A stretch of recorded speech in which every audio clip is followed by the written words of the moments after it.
Assalamualaikum warahmatullahi wabarakatuh. Kami dari kelompok 8 ingin mempresentasikan kerja kelompok kami, yaitu tubuh sehat dengan makanan bergizi sesuai ajaran Islam. Sebelumnya, izinkan kami untuk memperkenalkan diri terlebih dahulu. Nama saya Karina Herawati. Nama saya Ismi Kamayang Asifah. Nama saya Isnaini Kinira. Selanjutnya kami akan menyampaikan materi. Yang pertama ada kesehatan menurut Islam. Pengertian sehat ialah sebuah keadaan yang tidak hanya terbebas dari penyakit, akan tetapi meliputi seluruh aspek kebutuhan manusia yang meliputi aspek fisik, emosi, sosial, dan emosional. Ajaran Islam sangat menekankan kesehatan. Agar tetap sehat, hal yang harus diperhatikan yaitu makan, minum, tidur, keadaan kejiwaan, hubungan seksual, nafsu, dan mengatur anggota badan. Yang kedua yaitu cara merawat tubuh agar sehat. Berlaku bersih dan sehat sesuai tuntunan Rasulullah dibagi menjadi 6, yaitu sedikit tidur dan cepat bangun, duduk saat makan dan minum, makan sebelum lapar, berhenti sebelum kenyang, mengucapkan basmalah saat hendak makan, sering puasa sunnah, makan menggunakan tangan kanan. Yang selanjutnya adalah sifat dan syarat makanan dan minuman. 2 sifat dan syarat makanan dan minuman. Halal. 1. Suci dari najis. 2. Aman dan dari mudarat. 3. Tidak memabukkan. 4. Disembelih sesuai syariat Islam. Haram. 1. Bangkai. 2. Darah yang mengalir. 3. Hewan jorok dan bertaring. 4. Disembelih tidak sesuai syariat Islam. Yang selanjutnya yaitu ada perbedaan antara halal dan haram. Halal dalam bahasa Arab diartikan sebagai sesuatu yang baik, diperbolehkan dan sesuai hukum. Sedangkan haram adalah istilah bahasa Arab berarti terlarang. Dan segala sesuatu yang haram dilarang keras untuk dilakukan. Yang kelima yaitu dalil tentang makanan dan minum. Di sini Quran surat Al-Baqarah ayat 168 yang artinya, wahai sekalian manusia, makanlah yang halal lagi baik dari apa yang terdapat di bumi, dan janganlah kamu mengikuti langkah-langkah syaitan, karena sesungguhnya syaitan itu adalah musuh yang nyata bagimu.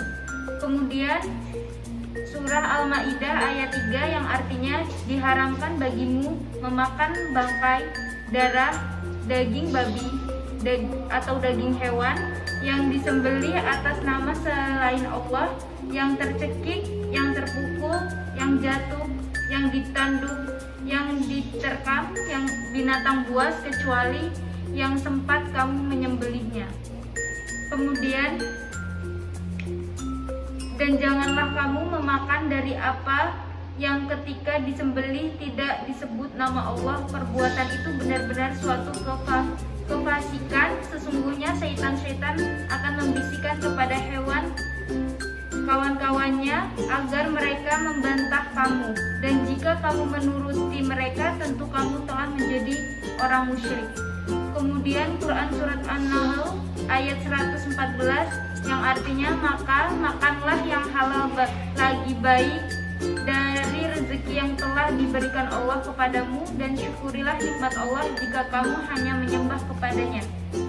Yang keenam, makanan dan minuman yang baik untuk kesehatan. 1. Kurma dapat berfungsi meningkatkan imunitas tubuh, sumber energi, kesehatan jantung, dan mencegah penyakit mata. Yang kedua, buah tin berfungsi untuk kesehatan pencernaan, mengurangi darah, kesehatan pembuluh darah. Yang ketiga adalah madu. Madu adalah penyembuh bagi segala penyakit, dan Al-Quran adalah penyembuh terhadap apa yang ada di dalam dada. Maka bagi kalian terdapat 2 penyembuhan, Al-Quran dan madu. Hadis riwayat Ibnu Majah 3452 dari hadis Ibnu Mas'ud. Yang keempat, jahe. Dalam Quran surat Al-Insan ayat 17, jahe merupakan campuran pada minuman yang terdapat di dalam surga. Contoh manfaatnya ialah dapat membantu meredakan sakit saat menstruasi, mencegah kanker, dan juga dapat mengobati rasa mual. Selanjutnya, makanan dan minuman yang buruk untuk kesehatan. darahnya mengalir, 2 hammer, 3 daging babi, 4 bangkai. Selanjutnya adalah 2 bangkai dan 2 darah yang halal menurut Islam. Bangkai belalang, hati, bangkai ikan, dan limpa. Hadis riwayat Ibnu Majah nomor 3314. Selanjutnya, adab makan dan minum sesuai ajaran Rasulullah SAW. Yang pertama, makan dan minum sambil duduk. Yang kedua, mengucap basmalah. Yang ketiga, menggunakan tangan kanan. Yang selanjutnya, tidak meniup makanan dan minuman. Lalu ada minum dengan 3 tegukan, mengambil makanan terdekat, tidak mencela makanan, makan sebelum lapar dan berhenti sebelum kenyang, makan menggunakan 3 jari, mengucapkan hamdalah, tidak makan sambil berbicara. Terima kasih, sekian penjelasan dari kami tentang materi Islam dan kesehatan menurut makanan dan minuman. Lebih kurangnya kami mohon maaf dan kepada Allah kami mohon ampun. Wassalamualaikum warahmatullahi wabarakatuh.